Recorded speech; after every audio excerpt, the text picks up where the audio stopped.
Have you ever looked up at a full moon and felt a strange, primal chill run down your spine?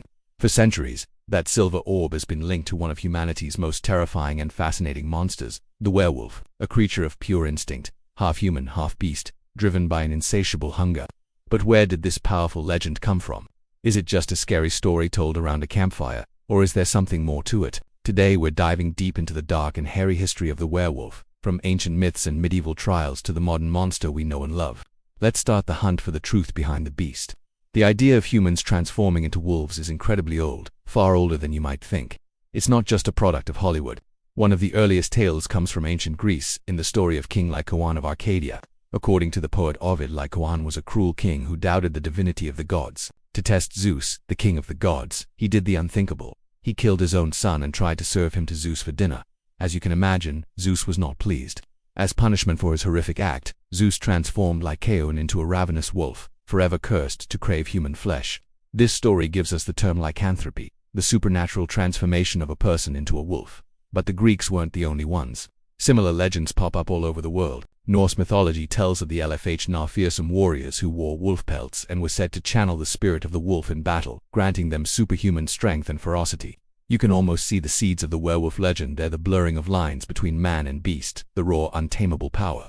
In Slavic folklore, creatures known as Vukadok were essentially werewolves, often believed to be people who had made pacts with dark forces. These early stories show us a universal human fear and fascination with the wild, untamed nature represented by the wolf.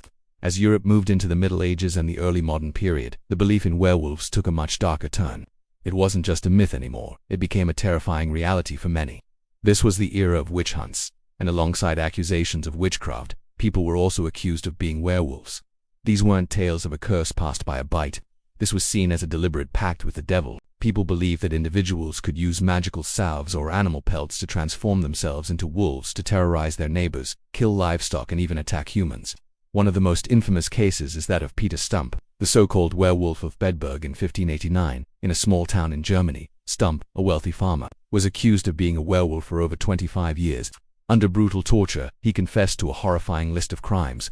He claimed the devil had given him a magical belt that allowed him to transform into a wolf. In this form, he confessed to killing livestock and, most chillingly, to murdering more than a dozen people, including children.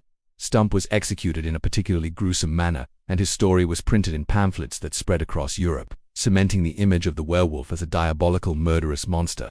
But was Peter Stump really a werewolf? Almost certainly not. Historians today believe these confessions were the result of torture, mass hysteria, and local politics. It was a time of great social and religious upheaval. Accusing someone of being a werewolf was an easy way to get rid of an enemy or explain a series of unfortunate events, like animal attacks or unsolved murders. It's a tragic example of how fear can turn a myth into a deadly witch hunt. Many innocent people likely met their end because their neighbors believed they were monsters hiding in plain sight. Interestingly, as the belief in demonic werewolves faded with the Enlightenment, a new, more scientific explanation began to emerge. The idea of clinical lycanthropy was born. This is a rare psychiatric condition where a person genuinely believes they can transform, or have transformed, into an animal, most commonly a wolf. They don't physically change, but the delusion is so powerful that they might act like an animal crawling on all fours, growling, or even attempting to bite people. This condition shows us how deeply the werewolf archetype is embedded in our psyche. The idea of losing control and giving in to our baser, animalistic instincts is a powerful and terrifying one. Other medical conditions have also been suggested as possible origins for werewolf legends. One is hypertrichosis, sometimes called werewolf syndrome, a condition that causes excessive hair growth all over a person's body.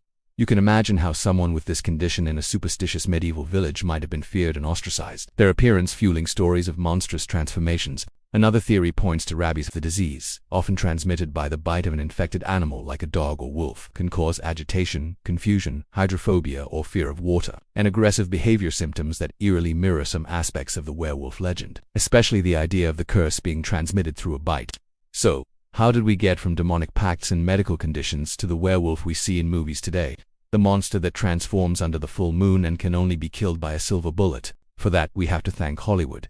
The 1941 film The Wolfman, starring Lon Chaney Jr., single-handedly created the modern werewolf mythos. This movie introduced three key elements that are now considered standard werewolf lore. First, the transformation is involuntary, triggered by the rising of the full moon. Second, the curse is spread like a disease, passed on by a bite from another werewolf. And third, the creature's only weakness is silver. None of these ideas were consistently part of the original folklore. While the moon was sometimes associated with madness and magic, the direct link to transformation was a cinematic invention. The silver bullet, also a Hollywood creation, possibly borrowed from other folklore about repelling evil. These new rules made the werewolf a tragic figure. Unlike the evil sorcerers of old, the modern werewolf is often a good person who is cursed, a victim who fights a losing battle against the monster within. This internal conflict made the character incredibly compelling and has been the basis for countless books, TV shows, and movies ever since. From An American Werewolf in London with its groundbreaking practical effects to the Underworld and Twilight series, which reimagined werewolves as part of epic supernatural conflicts, the creature has proven to be incredibly versatile. It can be a symbol of our untamed nature, a metaphor for puberty and unwanted bodily changes, or a representation of the beast that lies dormant within us all. Why does this legend endure? Perhaps because it taps into a fundamental duality of human existence. We are civilized, rational beings, but we also possess primal instincts, hunger, and aggression. The werewolf is the ultimate expression of that internal struggle. It asks us a terrifying question. What would happen if we lost control? If the animal inside finally broke free? The werewolf has shapeshifted through history, from a Greek king's punishment to a devil worshipper's pact, from a medical anomaly to a tragic movie monster. It reflects our changing fears and understanding of the world. In ancient times, the fear was of the wilderness and the wolves at the edge of the village. In the Middle Ages, the fear was of the devil and the evil hiding within our neighbors. And today, perhaps the fear is of ourselves, of the darkness we carry within our own hearts and minds. The hunt for the beast, it turns out, has always been a hunt to understand the most mysterious creature of all, us. The next time you see a full moon, remember the long, dark, and fascinating history of the werewolf. Thank you so much for joining me on this journey into the lore of the lycanthrope. What's your favorite werewolf movie or story?